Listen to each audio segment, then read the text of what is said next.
Hi, Toby. Yeah, she was. Hi. She can't see you. I can hear you. No, because you're aimed up at the ceiling. All right. Shabbat shalom, everybody, for watching on the Shabbat screen. shalom. Apologies for anybody who didn't get the link immediately. Sorry about that. Sometimes we have a challenge here.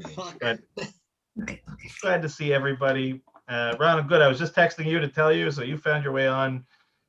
He's a resourceful guy, our co-president, that's for sure. Okay, everyone. So again, Shabbat shalom and Chag Sameach. Going to mute everybody for the moment, and we'll get myself and the cantor up on the screen here. Okay. And there we go. Okay, now we're all set. And we're just going to give another minute or so. I hope we can get Marilyn Zaretsky on because I know she was excited to light the candles. In the meanwhile, I'll try and talk about a few things while we've got a moment here. So we were just talking with Cantor Lauren. One of the great things about being a student is you're constantly learning new things about stuff we oftentimes take for granted, right? Shabbat is Shabbat, a holiday is a holiday. But the reality is there's a lot of blending and a lot of interesting quirks that happen when Shabbat and a holiday coincide. And remember that while the whole holiday of Passover is 7 days long, okay, and if you're of a conservative or Orthodox background in the diaspora, 8 days long, the idea basically is that the beginning and the end of the holiday is considered Chag, like the most special part. We treat it like Shabbat. The intervening days are something a little bit less than that, and yet they're still distinct from the rest of the week. That's why we call them Chol HaMoed, which is something sort of in between being the heights of Shabbat or a festival and just our regular Tuesday or Wednesday. So here we are at the end of Pesach, so we are basically back into a place of festival and celebration. And with that, we finally, we've made up for our mistake. We have Marilyn Zaretsky with us. Marilyn, I'm just going to ask you to unmute. And just to remind you that for tonight, as we're blessing our candles, we're adding Yom Tov to it. So it should be Shabbat v'Yom Tov when you say the blessing. Shabbat Yom Tov? Okay. Thank you.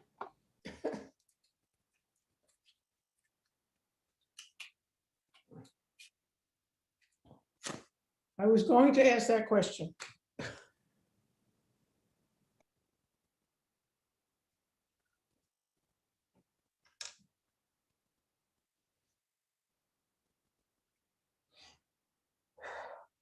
Baruch atah Adonai, Eloheinu melech haolam, asher kiddushanu v'mitzvotav v'tzivanu l'kad Shabbat Yom Tov. Amen. Amen. See, Marilyn, I could count on you to know that you would have asked that question even if I had said nothing.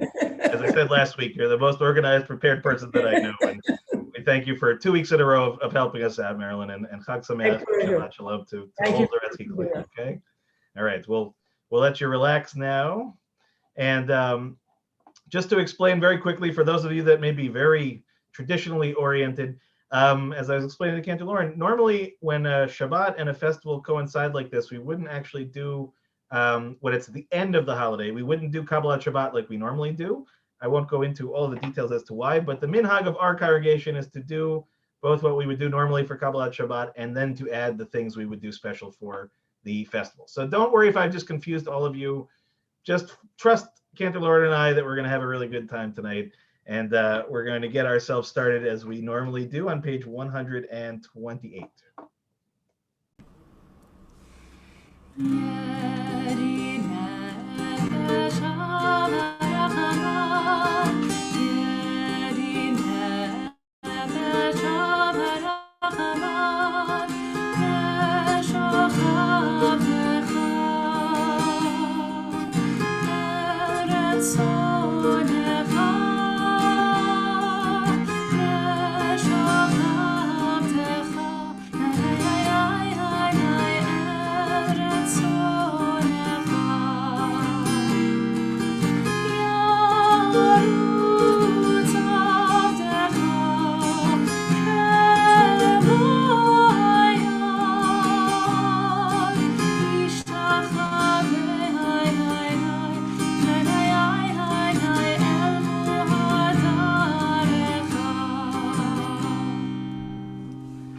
turn now to page 130 as we'll begin at the very top of the page.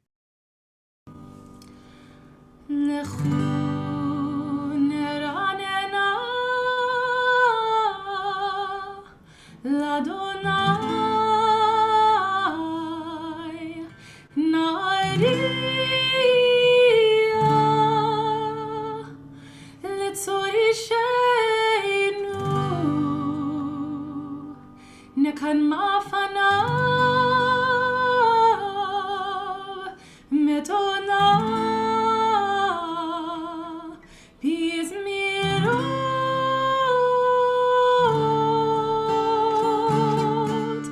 narialo ya ya ya ya ya ya ya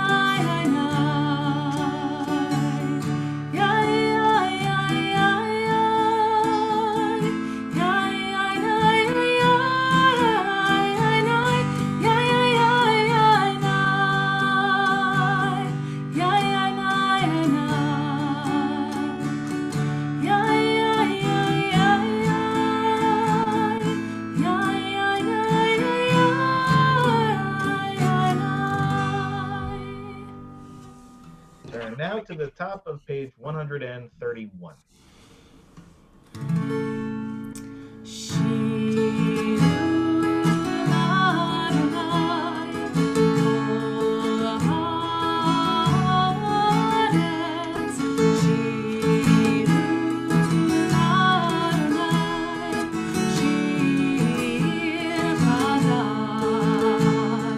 Sing unto God all the earth a new song. I will sing unto God a new song.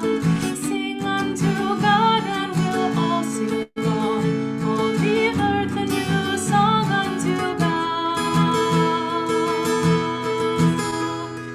Shiru Adonai kol haaretz. Shiru Adonai shir chadash. Turn now to Or Zarua on the bottom of page 132. Or zarua latzadik uleish elev simcha. Or zarua latzadik uleish elev simcha. Simchu tzadikim Adonai ve'odu lezecher kodsho. Simchu tzadikim Adonai ve'odu lezecher kodsho. We turn now to page 134, the very top. Zamru l'Adonai bechidot, bechidot v'kol zimra. Zamru l'Adonai bechidot, bechidot v'kol zimra. Zamru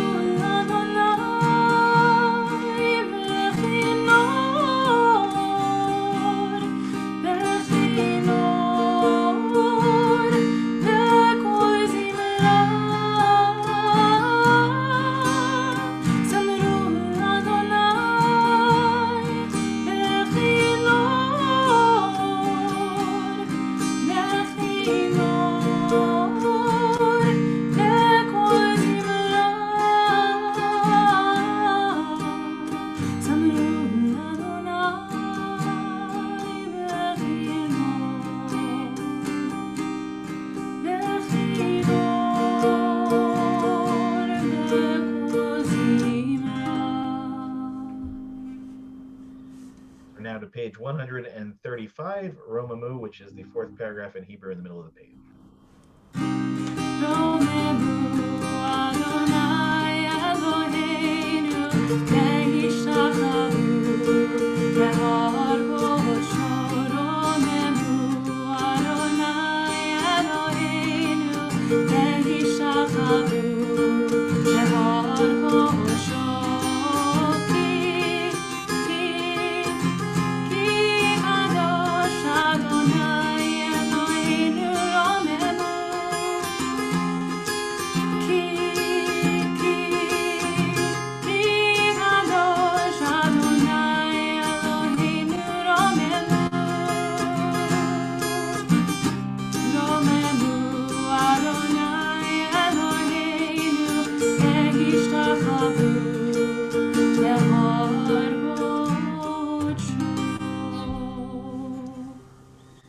Turn now to page 138, L'chadodi, and we'll do again the first, second, fifth, and ninth paragraphs.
Turn now to page 140.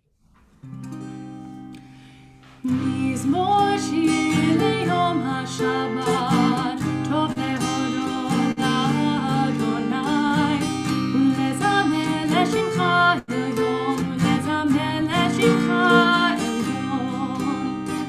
מזמור שיר ליום השבת, טוב להודות לאדוני, ולזמר לשמך עליון.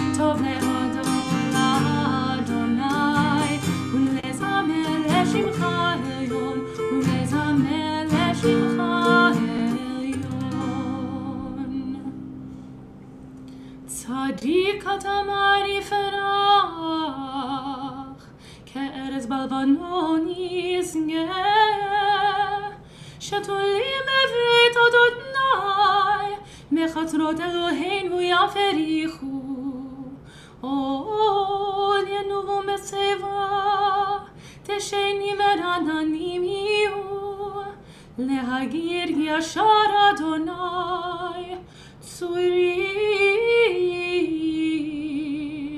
מלוא עוולתם בו.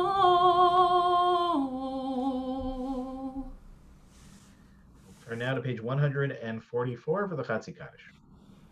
יתגדל ויתקדש מרבה, וילמד יברח חירותי וימליך מלכותי, בחייכון וביומכון ובחיי כל בית ישראל, בעגלה בעגלה ובזמן קריב, ויאמרו אמן. יהי שמי רבה מברך, לעולם על מעלמיה יתמרח. יתברך וישתבח, ויתפאר ויתרומם וינשא, ויתהדר ויתעלה ויתהלל, שמי קודשה בריחו, לילה מן כל ברכתה ושירתה, תושבחתה ונחמתה, תמירם בעלמה, מימרו אמן. Turn now to page 146 for the Baruch Hu.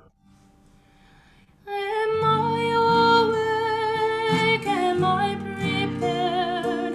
Are you listening to my prayer? Can you hear my voice? Can you understand? Am I awake? Am I prepared? Marechu et Adonai HaMevorach, Baruch Adonai HaMevorach, Le'olam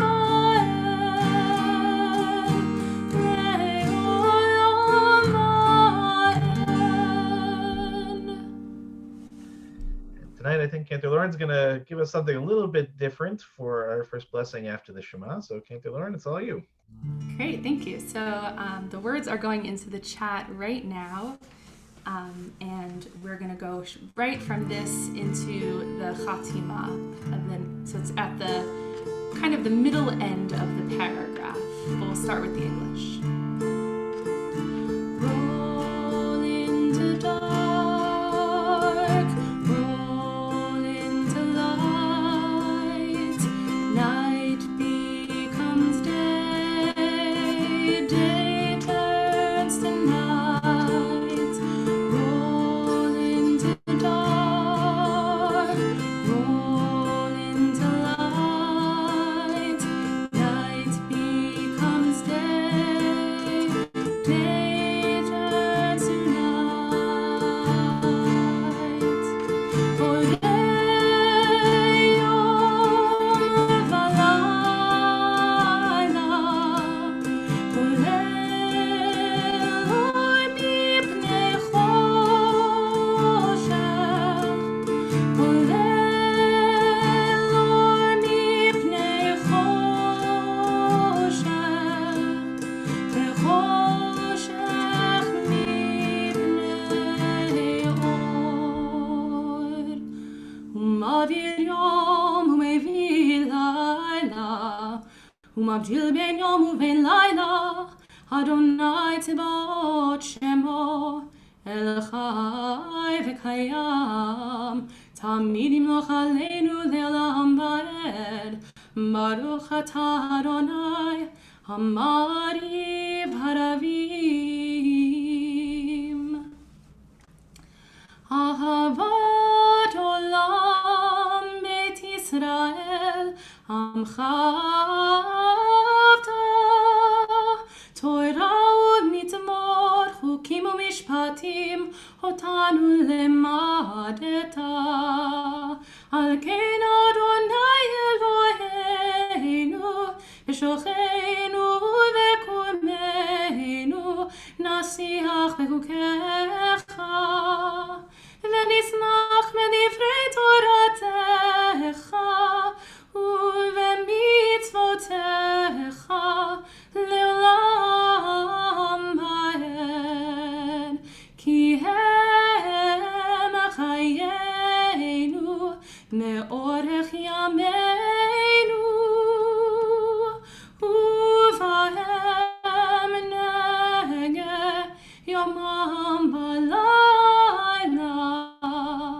מאהבתך אל תסיר ממנו לעולמים ברוך אתה אדוני אוהב עמו ישראל שמע ישראל אדוני אלוהינו אדוני אחד. Please join me on the top of page 154. ואהבת את אדוני אלוהיך בכל לבבך ובכל נפשך ובכל מאודך והיו הדברים האלה אשר אנוכי מצווך היום על לבביך ושיננתם לבניך ודיברת בם בשבתך בביתך ובלכתך בדרך ובשוכבך ובקומך וקשרתם להיות על ידיך והיו לטוטפות בין עיניך וכתבתם על מזוזות ביתך ובשעריך למען תזכרו ועשיתם את כל מצוותיי והייתם קדושים לאלוהיכם אני אדוני אלוהיכם אשר הוצאתי אתכם מארץ מצרים להיות לכם לאלוהים אני אדוני אלוהיכם Adonai Elohechem Emet. Let's read together now on the top of page 157. Standing on the parted shores of history, we still believe what we were taught before ever we stood at Sinai's foot, that wherever we go, it is eternally Egypt, that there is a better place, a promised land, that the winding way to that promise passes through the wilderness, that there is no way to get from here to there except by joining hands marching together as we turn to page 158.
We're now to the top of page 161, Hashkivenu. Let there be love and understanding among us. Let peace and friendship be our shelter from life's storm. Let there be love and understanding among us. Let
on page 162.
And now we are finally at a place in which we can really acknowledge that it is not just Shabbat, that it is also Chag. It is the end of the festival of Passover.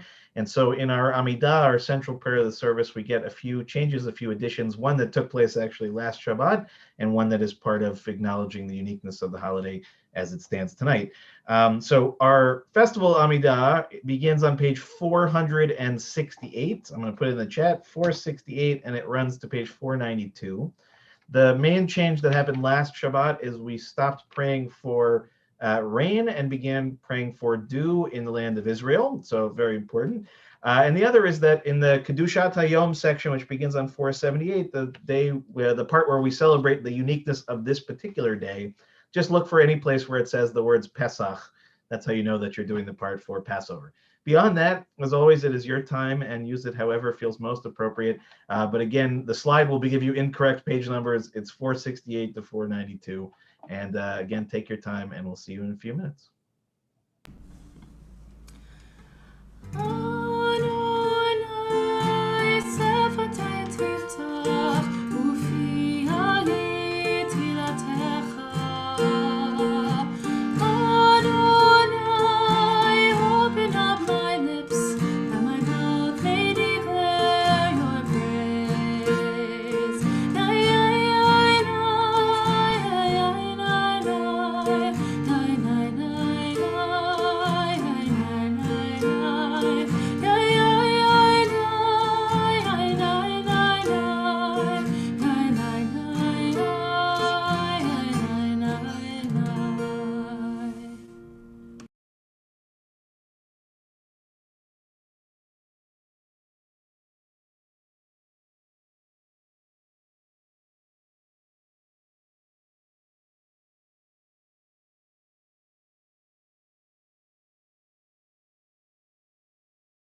going to read the names of those that we're thinking of in our community and connect to our community tonight who are in need of healing.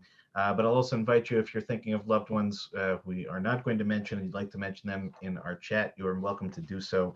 We'll turn in a moment to page 371 to offer our Misha Berach, but first we'll think tonight of Dolores Michka, John Longy, Estella Gass, Sylvia Orn, Yerachmiel Ben Hinda, Paloma Chauhan, Samuel Moskowitz, Audrey Lubo, Chaim Leib, Andrew Edelman, Catherine Guarino, Emuna Chava, Raina Walsh, Deirdre Klein, Stephanie Skitt, Judy Stern, Miriam Cornfield, Roz Brody, Chana Ruth Batsara, Susan Spruce, Fagel Tzipora Bat Elisheva Bat Sarah, Richard Gambino, Michelle Sawicki, Idol Basha Bat Yitzchak, Tzvi Menachem Ben Chaim, Rivka Bat Devora, Amy and Gavin Tucker, Janice Kurz, David Dowling, Neil Elliott and Eileen Rosen, Israel Ben Yitzchak, Ben Sion Ben Moshe, Lorraine Danis, Buddy Kossoff, Shelley Newmark, David Kyle Klotman, Rivka Bat Rachel, Sarah Bat Chana, Moshe Eliezer Ben Sivia, Peretz Ben Yehuda, and Leah Bat Naomi. And in addition, we'll add all the names that were mentioned in the chat and those that we're simply holding in our hearts tonight as Cantor Lauren leads us in the Misha Berach on page 371.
Cantor, we'll give you a little bit of a break here.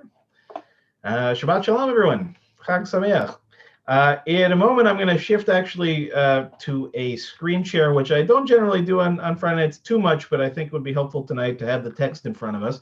And I have to thank, although I don't think they're on the Zoom with us tonight, they might be watching otherwise, Steve and Celia, who actually sent in a question for me tonight. I had planned on something else, and around noon, they asked me a really good question, which I thought actually was more important. So Steve and Celia, if you're watching, we'll give you all due credit for asking the question, and hopefully you'll be able to catch the answer, or at least an attempt at the answer. So they pointed out that we have a sort of catchword that we use a lot in Judaism, and in particular around the holiday of Passover, and very specifically around the Seder itself. Okay, the word redemption. We say it all the time. As a matter of fact, we say it and connect to it basically every single time that we pray. It's a very big kind of concept in Judaism, and yet, like a lot of big concepts or words that are used frequently, when a word is used over and over and over and over again without context, it starts to actually lack any real meaning, or that it possesses so many meanings that it's often hard to understand what is it meant to be in this instance, right? When we sit down at the Seder and we are drinking 4 cups of wine, each of which that is calling out to some different aspect of this idea of redemption, we better take a little bit of time and try and define what the word actually means to us, or potentially means to us, or ought to mean to us. And as you just say, as a caveat, you could spend probably an entire semester, let alone an hour. I'm not going to make that tonight. I'm going to do my very best in the time that I have to try to begin to introduce this concept and to try as best as I can to come to some kind of working definition that can help us to connect to this idea of redemption. So for the moment, I'm going to share my screen. I apologize to those that might be watching on your phone. I hope it's not too small to see, but you won't have to see the words exactly for it to make sense, at least I hope. So the first thing to do is to really identify the word in Hebrew. It's a word or a root that will appear often in the concept of the Torah and the concept of Judaism as a whole through the Talmud. It's the letters Gimel, Aleph, Lamed, Ga'al. So like most things in Hebrew, I won't get too deep into the woods on this, but grammatically speaking, there are different ways of conjugating the same 3-letter, usually sometimes 4-letter root. And depending on how it's conjugated, can give a very different kind of meaning or can change the tense. So while the kal form here, the simplest form of it is a person redeemed or delivered, okay? The nifal form, which is the past form of it, or oftentimes, sometimes a reflexive version of it, is the one that's more germane to our conversation here, because it's really talking about us being redeemed by God.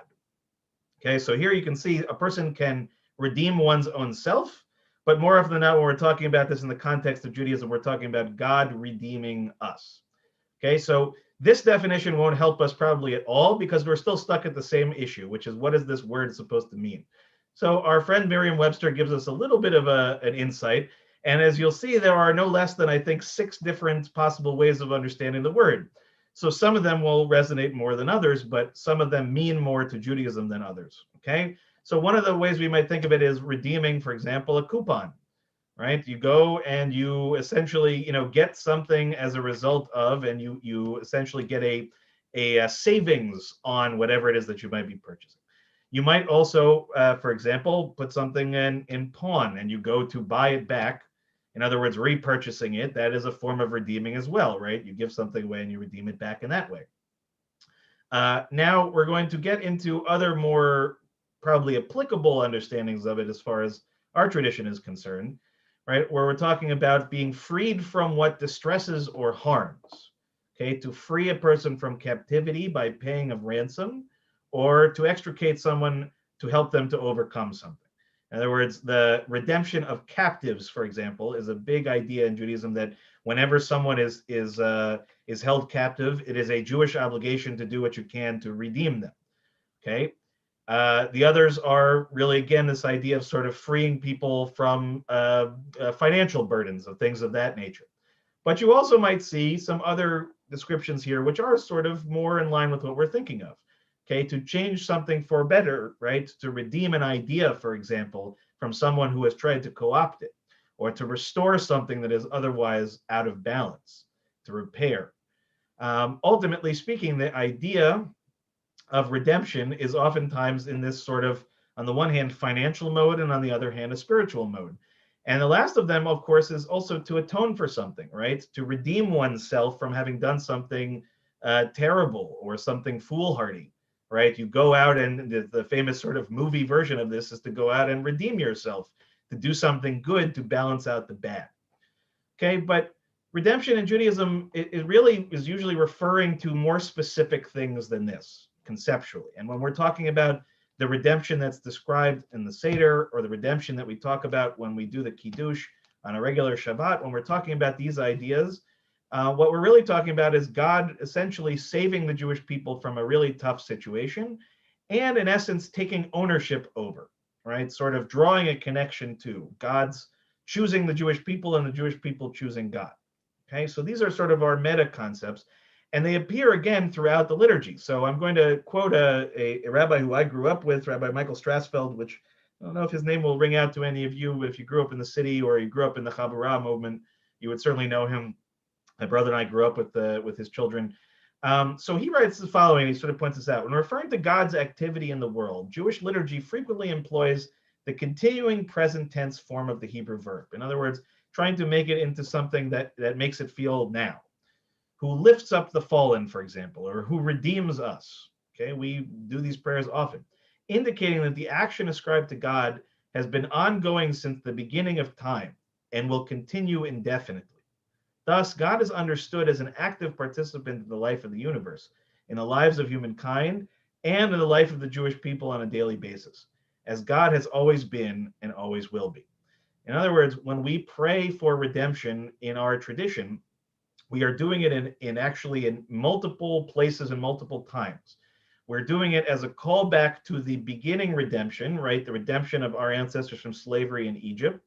We're also talking about a future redemption, right? In the Orthodox world, in particular, but really conservative liturgy still holds very much true to this, that there is a prayer for a Mashiach, for a messianic person or messianic age.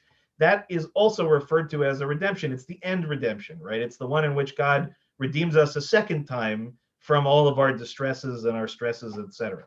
But there is also a sort of present tense version of it, which is to talk about our own kind of personal redemption, more in the way that I was describing before, redeeming us from our childish or selfish ways, right? Redeeming us from distancing ourselves from each other and from our religion, redeeming ourselves as a humanity from the mistakes of the past, right? The idea of redemption in Judaism is not something that is tied to a singular historical event, even if it may appear that way. Even when we talk about it almost exclusively in the context of the Exodus, Rabbi Strassel points out, liturgically speaking, prayer speaking, in terms of the rabbis, they didn't understand and they never understood the idea of redemption as being tied to only a single moment in time. And then, in fact, our calling out to and reflecting on this in numerous kinds of ways is a way, as Rabbi Strassel points out, of reminding ourselves that God is understood to have been a participant in our lives from the beginning to the very end.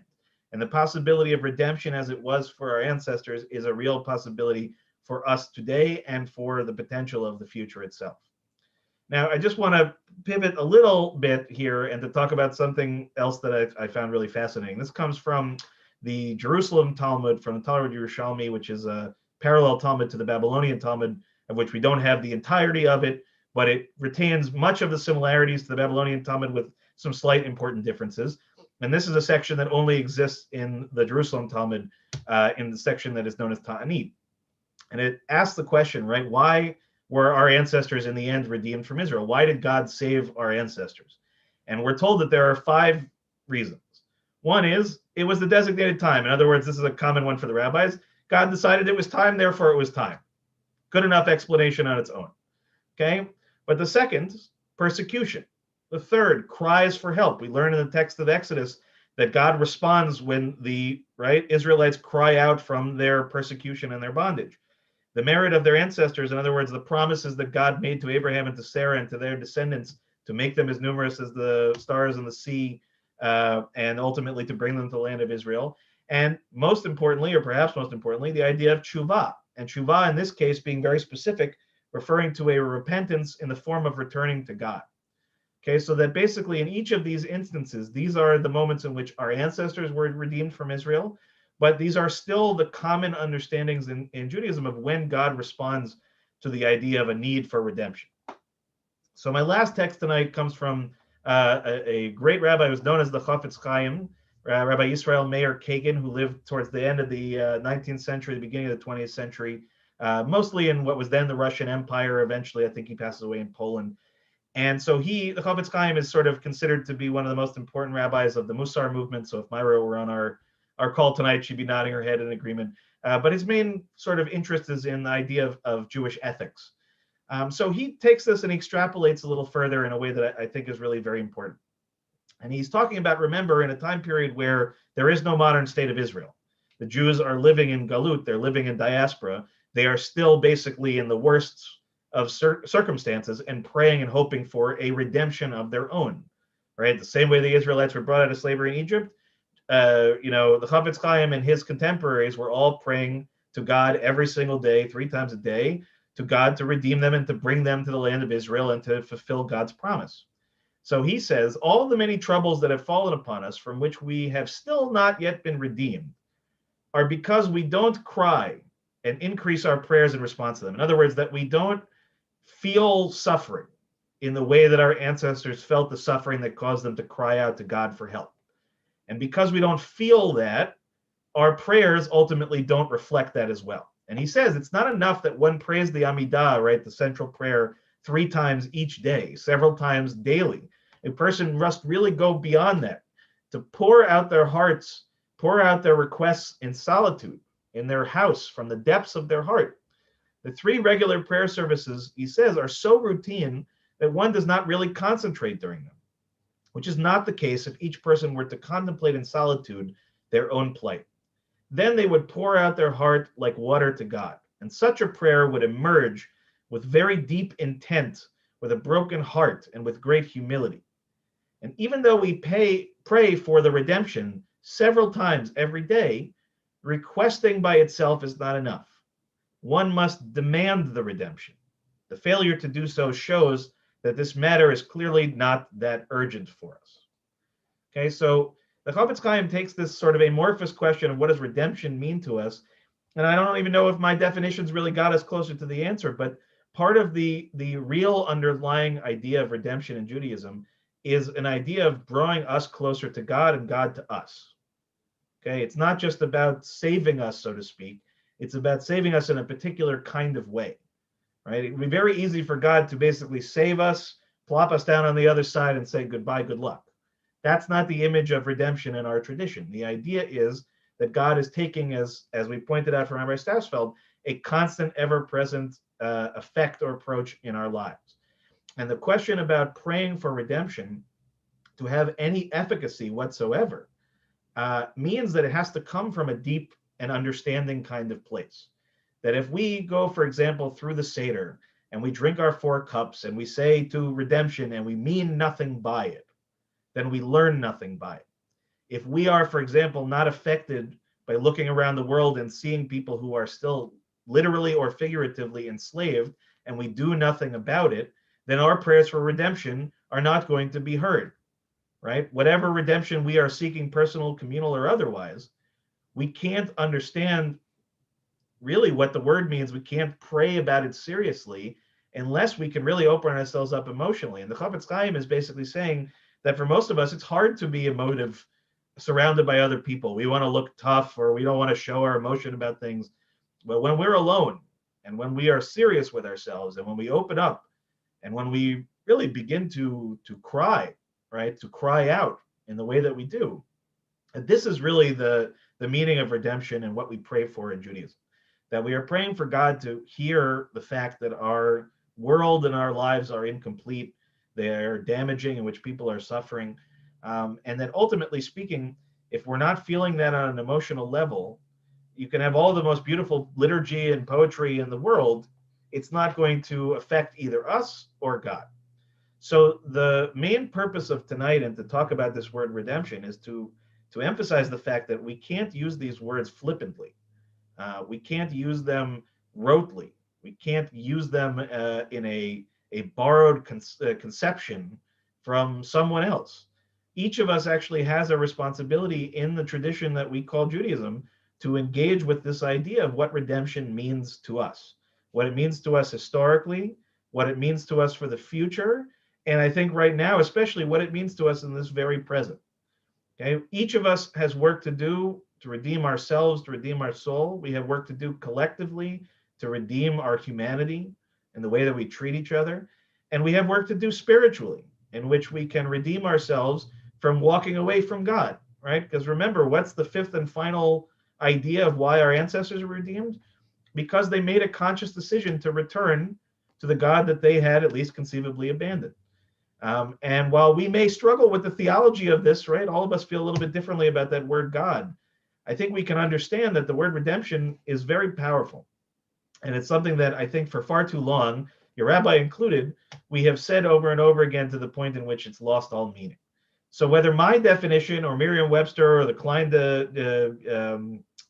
dictionary or any of the ones that I shared tonight, whether they resonate for you or not, I hope so, but that's not what's most important. What's most important is for each of us, for this end of Pesach, as the holiday is closing, as we are thinking about what it means to be part of the Jewish people and how to understand the story of the Exodus, if we don't take the time to define this word for ourselves and to go into those private places, those deep places, and to really conceive of and contemplate the meaning of this idea, then ultimately speaking, our celebration of the Chag is really missing something, if not entirely hollow. So I know it's not an easy task to lay before you, but between now and sundown tomorrow when the holiday ends, give it some thought. And if you come up with something interesting that I didn't share tonight, let us know, right? We can bring it in the next week. We can talk a little bit about it. But I want to just thank Stephen Seeley again for getting me thinking about this idea and really, again, to understand that the holiday is a holiday that's bookended. So tonight, the end of the holiday is just as important as the beginning. And how we leave the holiday matters a great deal. So with that, I wish you Ole Shabbat Shalom. And as we're talking about leaving this holiday and actually already thinking about the next holiday that's upcoming, the next thing that we will do is turn in, our prayer books to page 570 to mark Sfirat HaOmer, the counting of the Omer, which we begin on the second day of Pesach and we count until the day before the holiday of Shavuot, in our own way, imagining what 7 weeks, complete weeks of counting is going to get us to between our redemption, right? This experience from getting out of slavery to revelation to the celebration on Shavuot of the receiving of the Torah. So we've got a nice period of time in here for us to work on our spirituality, and we'll begin it tonight by marking the counting of the Omer, which I'm sure all of you have been dutifully doing since day 2, but in the event that you haven't, we can certainly pick up here. And just to explain, our minhag here is to say the blessing each time, but if you have been counting and you missed one, you're technically supposed to just count without the blessing. So I'll leave it up to you to decide what you choose to do. But certainly tonight, if you'd like to join me again on page 570. And we begin with a kavanah, an intention setter. Hineni muchan u'mezuman lekayem mitzvat aseh shel sfirat ha'omer. I am ready to fulfill the mitzvah of counting the Omer. Baruch atah Adonai Eloheinu melech haolam asher kitshanu b'mitzvotav v'tzivanu al sfirat ha'omer. Our praise to you, Adonai, sovereign of all, who hallows us with mitzvot, commanding us to count the Omer. Hayom shisha yamim la'omer. Today marks 6 days of the Omer. And with that, we begin our counts to the holiday of Shavuot, and we turn in our prayer books to page 586, Aleinu L'Shabeach. You can join me at the bottom of the page. Aleinu L'Shabeach L'Adon HaKol, Latet Gedula L'Yotzer Breshit, Shelo Asanu Kegoye HaRatzot, Velo Samanu Kemishmechot Adama, Shelo Sam Chelkenu Kahem, Vegor aleinu kechol hamonam, v'anachnu korim u'mishtachavim u'modim, lifnei melech malchei hamlachim hakadosh baruch hu. We're now on page 591. V'ne'emar v'haya Adonai lemelech al kol haaretz. Bayom hahu, yeh Adonai echad, u'shemo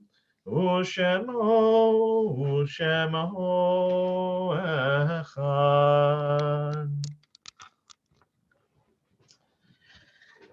Our thoughts turn to those who have departed this earth, our own loved ones, those whom our friends and neighbors have lost, the martyrs of our people whose graves are unmarked, and those of every race and nation whose lives have been a blessing to humanity.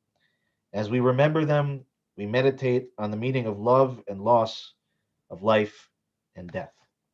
I invite those at home who are remembering a loved one to rise in body or spirit, as first we remember those who've passed in our community in recent months. Miles Ambrose, Morris Dickstein, Fred Eber, Edwin Friedman, Sandra Furman, Lucy Gladstone, Lois Herr, Phyllis Katz, Madge Judith Parcher, Steve Popkin, Danielle Lisa Rigg, Virginia Tizer, Marjorie Weinberg Berman, and Ann Weiss. We also mark the art sites that occurred during the last week for Stephen Benjamin, Gloria Bennett, Kenneth Cohen, Rose Cohen, Isidore Deshevsky, Shirley Deinitz, Sandra Friedman, Arthur Gold, Jean Gottfried, Gerald Grant, Arnold Green, Harry Koplovich, Anna Katz, David Kelmanson, Hilda Kirschner, Laura Kurz, Charlotte Neustadt, Bernard Richer, Ruth Silberg, Sophie Slepman, Ira Sloan, Gussie Tanzer, Betty Tuft, Jacob Wyman, and Annette Heller. And if you're saying Kaddish for anyone else that we did not mention, you're welcome to add their names to the chat or simply to hold them in your hearts. And I'll invite the mourners to join me on page 598 as we recite the Kaddish together. Yitkadal v'yitkadash shemei rabbah, be'alma divra chirutei v'yamlich malchutei, b'chayechon u'v'yomechon u'v'chayei dechol beit Yisrael, b'agalav izman kariv v'imru amen. Yehi Shemei Rabba Mevarach Le'alam Li'almei Almaya. Yitbarach v'yishtabach v'yitpa'ar v'yitromam v'yitnaseh v'yitadar v'yitaleh v'yitalal Shemei Dekudsha B'richu. Leila min kol birchata v'shirata tushbechata v'nechamata da'amiran ve'alma v'imru Amen. Yehi Shalom Rabba min Shemaya v'chaim aleinu ve'al kol Yisrael v'imru Amen. Oseh Shalom mimromav hu yaseh Shalom aleinu ve'al kol Yisrael v'imru Amen. Zichronam livracha, may their memories always be for a blessing. If you're still standing at home, you can be seated, and wish everybody again a Shabbat Shalom and a Chag Sameach. And it's my privilege to invite up our board member, dear friend, and let's just make sure I have Julie there. Takon Kent family, I should say. And we're going to invite Julie and Barbara. You can join with too. You know, I don't know how much you love giving announcements, but we love to see you. And of course, stealing the show the other night to our wonderful Kendra, who does the best Manish Tana I think I've ever heard. So you guys, you're doing great. So Julie, if you wouldn't mind giving us a sense of what's coming up, that would be wonderful. I certainly will. Shabbat Shalom, Yom Tov, all of that. Okay. Shabbat and Passover Festival morning service with Yitzkor will be live streamed tomorrow at 10 a.m. Join us on our website, YouTube channel, or Facebook page. Archived versions will be available for viewing shortly after services end. Then join us for Torah study at 12 noon tomorrow, where we'll be using a women's commentary, facilitated by our wonderful student cantor, Lauren Roth. Go for it. Nida Mitzvah is on Monday at 10:30 in the morning. Hebrew school's at 4, and the Social Justice Committee will meet at 5 p.m. Rabbi Dan's class on Rabbi Benjamin Joshua Heschel and the Prophets is on Wednesday at noon, and the B'nai Mitzvah class will meet that day at 4 p.m. Thursday marks Yom HaShoah, or Holocaust Remembrance Day. We will commemorate with a book talk at 7 p.m. with author Dr. Lisa Grunberg on her memoir, My City of Dreams. Then on Friday, April 9th at 5 p.m., writer Randy Dixon and Holocaust survivor Maritza Farkas Shelley will discuss Randy's forthcoming book titled In the Very Air We Breathe, a memoir of Maritza Farkas Shelley. A special Yom HaShoah Shabbat evening service follows at 6 p.m. Heads up for a new class by Rabbi Dan, with Rabbi Dan about our prayer book, Mishka Telifa. We had that today, I suppose. There we go. Titled A Journey of the Heart of the Siddur, beginning April 16th, Friday at 9 a.m. Another Schmooze with Myra and Shelley on April 13th, a musical celebration of Israel's Independence Day on April 15th, with Israeli treats gift bags for members. Look for an upcoming email with details. An online tour of the Jewish Museum's new exhibits is on April 22nd, and a very entertaining evening with a one-woman tribute show to the fabulous Fanny Bryce is on April 25th. Look for details on these and our other programs and events in our weekly e-blasts or on our website calendar to register. If you're not getting our emails, please contact the temple office. We welcome you to join us after service for tonight's Oneg Shabbat, everyone. And don't forget to eat your redemption matzah. Thank you very much. Could not have done that any better. That's amazing. That's amazing. Julie, Barbara, thank you. It's always great to see you. And it ties into what Cantor Lauren's doing in a second too, which is amazing. Anyway, thank you. We'll give you guys a little bit of a break here. And Cantor Lauren, maybe you can make the segue for us. Tell us what we're going to do to sing our way out. Yeah, so to end Pesach, the words are in the chat now. A song that we sang together last week, so I hope you sing along with me. And the women dancing with their timbrels followed Miriam as she sang her song. Sing a song to the one whom we've exalted. Miriam and the women dance and dance all night long. When Miriam stood upon the shores and gazed across the sea, the wonders of this miracle she soon came to believe. Whoever thought the sea would power with an outstretched hand, and we would pass through freedom and march to the promised land. And the women dancing with their timbrels followed Miriam as she sang her song. Sing a song to the one whom we've exalted. Miriam and the women danced and danced all night long. And Miriam the prophet took her timbrel in her hand, and all the women followed her just as she had planned. And Miriam raised her voice in song and sang with praise and might. We just lived through a miracle, we're gonna dance tonight. And the women dancing with their timbrels followed Miriam as she sang her song.